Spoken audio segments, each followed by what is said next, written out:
La chambre de l'instruction de la Cour d'appel de Paris s'est réunie, ce vendredi 10 mars, pour évoquer l'éventuel retour en détention provisoire de Pierre Palmade.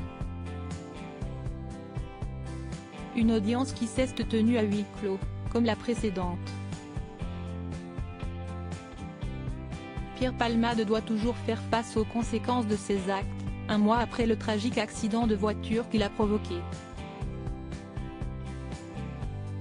L'humoriste, qui était sous l'emprise de la cocaïne au volant de son véhicule, a fait 3 blessés graves dans cette collision, dont une femme enceinte au moment des faits, qui a perdu son bébé. Depuis, Pierre Palmade a été mis en examen pour homicide et blessures involontaires. Le 27 février dernier, la Cour d'appel de Paris a ordonné son placement en détention provisoire. Mais alors qu'il devait purger sa peine à la prison de Fresnes, le comédien a finalement été placé sous écrou à l'hôpital du Kremlin-Bicêtre en raison de son état de santé.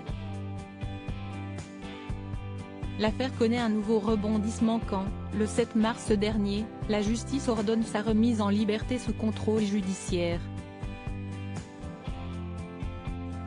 Pierre Palmade a donc pu se séparer de son bracelet électronique et de son escorte policière, le temps que la chambre de l'instruction de la Cour d'appel de Paris décide de son sort.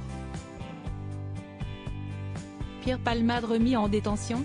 La justice a tranché ce vendredi 10 mars, la chambre de l'instruction de la Cour d'appel de Paris a statué sur l'éventuel retour en détention provisoire de Pierre Palmade.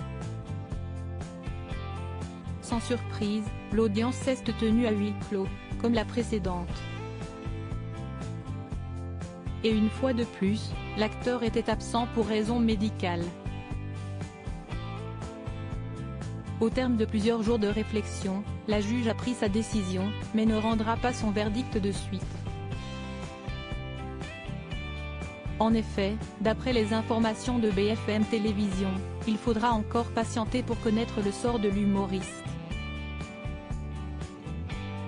Si est-il donc mardi 14 mars que nous saurons, si oui ou non, Pierre Palmade tournera en détention, ou s'il reste encore sous contrôle judiciaire.